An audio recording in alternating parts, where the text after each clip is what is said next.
Hi, I'm a student at the University of Cambridge. I'm going to China next month for my course. Are there things that I should avoid in China? Thank you. Where are you going in China? If I had one suggestion, I would say to go to Taiwan instead. But honestly, if I were you, I would not want to go to China and study right now. Maybe we should talk about this real quick. Let's talk about this real quick. Why would you want to go to China and study right now? No, the zero COVID thing is really bad.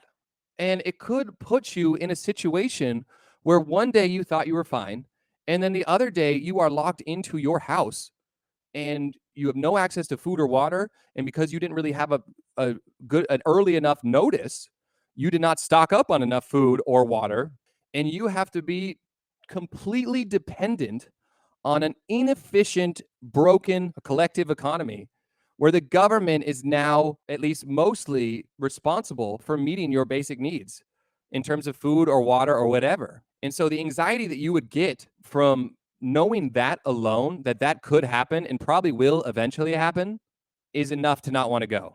Okay. That's one factor. Another factor is, right now, I always tell my friends about this, especially when we miss China. It's easy to miss China sometimes, and I miss China a lot. I miss Chinese people a lot. I miss that environment a lot. But at the same time, deep down in my heart, I know that the China I knew and loved is gone. It's long gone. You can see it in these videos of Chinese people like attacking each other or like applauding the police for aggressively arresting someone that is not willing to put on a mask in a public environment. 吃饭戴口罩啊？怎么的？啊，你吃饭戴口罩？我自己考虑这样子，咋的？你再说一遍咋的？我吃饭我就这样子的。你再说一遍咋的？ Citizens are being driven to a mind state that instead of focusing their anger and their rage on the Communist Party, on the person that is responsible for pushing them to this level of rage or despair, they instead focus their anger on each other. And the consequence of that is people are constantly in this state of, I need to step on you to make sure that I can make it. It's so toxic. The things that I found most charming and I loved about China when I was there, Chinese people are really enthusiastic. They're really warm and they're really welcoming. Now, obviously, some people might say, well, that's just you're a white guy. Whatever. A white guy studying their language, and they were very happy to help me along the way. But I think that any foreigner that's been to China can tell you, especially ones that have traveled extensively around China, they'll tell you Chinese people, for the most part, obviously not all, are pretty enthusiastic, pretty welcoming, and pretty fun to be around, especially when you get good at Chinese.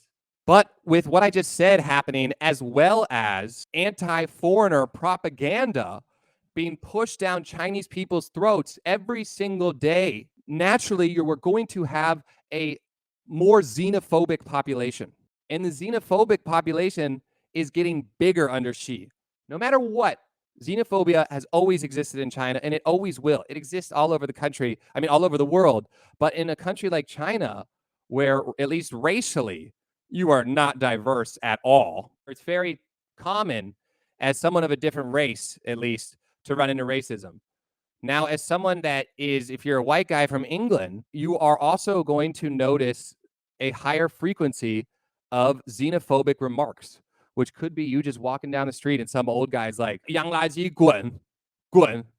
If you can't speak Chinese and you get in trouble and you need to tell the police something like they're misunderstanding this, something is happening that's bad, there's a conflict, and you don't say it in Chinese and you need to say it in English, not only is there a much less likely chance that people will understand or come to try and help you translate, but you're going to immediately set off this national pile of wood that has been laying there through Chinese government propaganda, which is the same thing you'll see in America, which is, why don't you learn my language? You can't speak English, then get out. Hey, if you don't like America, then you can get out.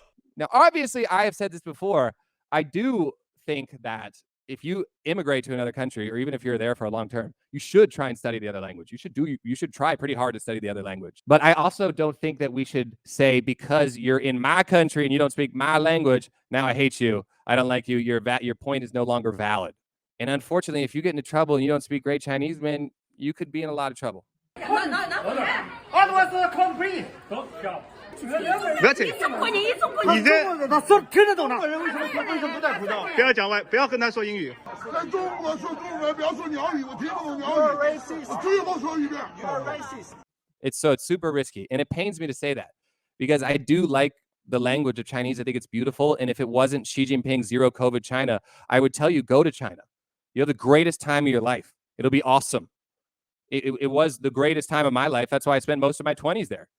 But now this China is already not the China that I knew and loved. It has this tumor on it. This tumor that's called Xi Jinping.